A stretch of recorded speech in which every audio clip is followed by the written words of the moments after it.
নমস্কার বন্ধুরা, পম্পার কিচেনে আপনাদের সকলকে স্বাগত। আজ আমি আপনাদের সাথে একটা মিষ্টির রেসিপি শেয়ার করব। আজ বানাবো রসগোল্লা। তবে এই রসগোল্লা বানাতে আমি কিন্তু ছানার ব্যবহার করব না। আজ রসগোল্লাটা বানাবো অল্প একটু দুধ আর চালের গুঁড়ি দিয়ে। ছানা তো আমাদের হাতের কাছে সবসময় থাকে না, তাই যখনই মিষ্টি খেতে ইচ্ছা করবে ঘরোয়া কয়েকটি উপকরণ দিয়ে আমার মতো এই মিষ্টিটা বানিয়ে নিতে পারেন। ছানার রসগোল্লার স্বাদ একদমই আলাদা হয়, এটা ঠিকই, কিন্তু দুধ আর চালের গুঁড়ি দিয়ে বানানো এই রসগোল্লা কিন্তু কোনো অংশে খেতে কম নয়। তাহলে চলুন দেরি না করে আজকের এই চালের গুঁড়ির রসগোল্লার রেসিপিটা দেখে নেওয়া যাক। আজকে রসগোল্লাটা বানানোর জন্য দেখুন এখানে আমি এই বাটি মাপ করে এক বাটি চিনি নিয়ে নিয়েছি। এবার ওই বাটির মাপ করে এখানে আমি 3 বাটি জল দিয়ে দেব।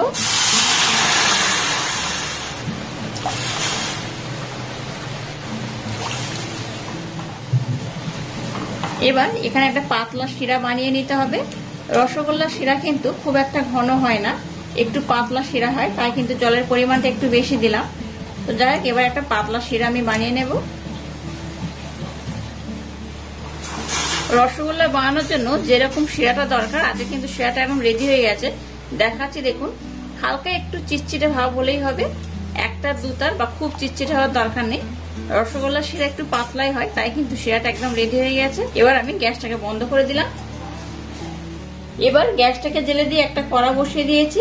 এর মধ্যে আমি দিয়ে দেবো 1 কাপ লিকুইড দুধ আর দিয়ে দেবো 2 চামচ চিনি। এবার চিনিটাকে দুধের সাথে মেল্ট করে নেব আর দুধটাকে একটু ফুটিয়ে নেব। দুধটাকে দেখুন একটু ঘন করে আমি জাল দিয়ে নিয়েছি। এবার এখানে 1 চামচ ঘি দিয়ে দেব। ঘিটা দুধের সাথে খুব ভালোভাবে মেল্ট করে নেব। এবার দেখুন নিয়েছি এই বাটির মাপ করে 1 বাটি আতপ চালের গুঁড়ি। আতপ চালের গুঁড়িটাও দিয়ে দিলাম। এবার দুধের সাথে চালের গুঁড়িটাকে খুব ভালোভাবে মেখে নিতে হবে।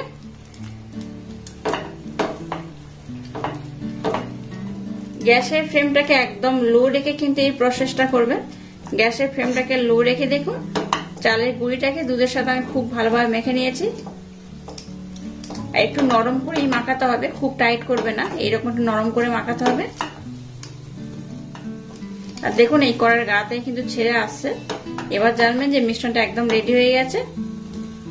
এই দেখুন মিশ্রণটা একদম রেডি হয়ে গেছে। এবার আমি গ্যাসটাকে বন্ধ করে দেব। মিশ্রণটাকে এবার এই পাত্রের মধ্যে উঠিয়ে একটু হালকা ঠান্ডা করে নেব। খুব গরম অবস্থায় মাখা যাবে না, আবার খুব ঠান্ডা হলেও হবে না, একটু ঠান্ডা করে নিতে হবে। যে কোনো মিষ্টি জিনিসে একটু লবণ দিলে ভালো লাগে, তাই এখানে একদম সামান্য একটু লবণ দিয়ে দিলাম। যখন দুধটাকে ফোটাচ্ছিলাম সেই মুহূর্তে লবণ দিলেও হবে। যাই হোক, লবণটা দেওয়ার পর এটাকে আমি আরেকবার খুব ভালোভাবে মেখে নেব। আর মিশ্রণটা কিন্তু বেশ গরম রয়েছে, একদম ঠান্ডা হবে না, এরকম গরম অবস্থাতে মাখাতে হবে। আবার এখানে আমি 1 চামচ ঘি দিয়ে দেব। ঘিটা দিয়ে এটাকে আমি আরেকবার খুব ভালোভাবে মেখে নেব। মিশ্রণটা কিন্তু বেশ নরম, সফট আর মোলায়েম হতে হবে, তবেই কিন্তু রসগোল্লাটা একদম পারফেক্ট হবে। দেখুন মিশ্রণটাকে আমি একদম মোলায়েম, একদম সফট করে মেখে নিয়েছি। এই দেখুন একদম কিন্তু মোলায়েম হয়েছে, দেখতেই পাচ্ছেন। আর একটু বেশ নরম হয়েছে। এইরকম মোলায়েম, নরম আর সফট হবে, তবেই রসগোল্লাগুলো কিন্তু খুব সফট হবে। তো যাই, এবার এটা থেকে আমি লেচি কেটে নেব। সবগুলোকে একই রকম মাপ করে আমি লেচি কেটে নেব।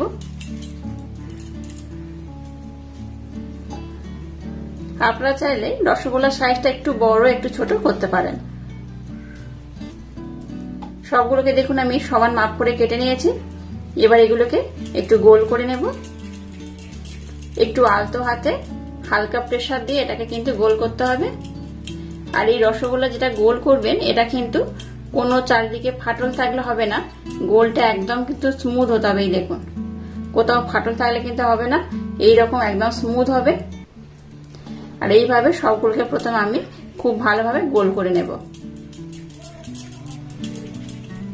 এই দেখুন কত সুন্দর হচ্ছে। আর সবগুলোকে কিন্তু এইভাবেই আমি বানিয়ে নেব। দেখুন রসগোল্লাগুলোকে কিন্তু আমি কত সুন্দর শেপ দিয়ে বানিয়ে নিয়েছি। দেখুন কত সুন্দর দেখতে হয়েছে। মাত্র 1 বাটি চালের গুঁড়ি দিয়ে কতগুলো রসগোল্লা হয়েছে দেখুন। আপনারা যদি মনে করেন যে রসগোল্লার পরিমাণটা একটু বেশি করবেন, তাহলে কিন্তু চালের গুঁড়িটা একটু বেশি নেবেন আর দুধটা একটু বেশি দেবেন। তো এতগুলো কিন্তু রসগোল্লা হয়ে গিয়েছে। চলুন এবার নেক্সট স্টেপ শেয়ার করা যায়। এবার দেখুন গ্যাসটা জেলে দিয়ে আবার আমি শিরাটাকে বসিয়ে দিয়েছি। এবার এই রসগোল্লাগুলোকে শিরার মধ্যে দিয়ে দেব।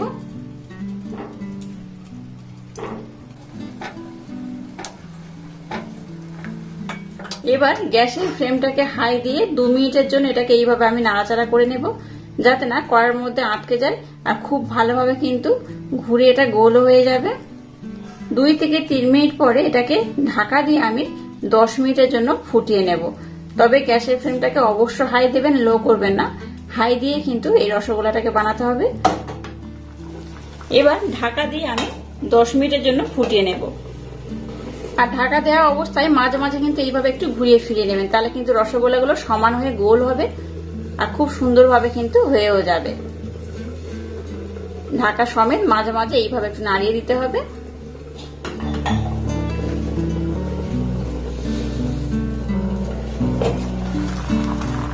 দশ মিনিট সময় ধরে এটাকে কিন্তু আমি খুব ভালোভাবে ফুটিয়ে নিয়েছি। আর দেখুন বেশ অনেকটা কিন্তু বড় বড় হয়ে গেছে, দেখতেই পাচ্ছেন বেশ কতটা বড় হয়েছে।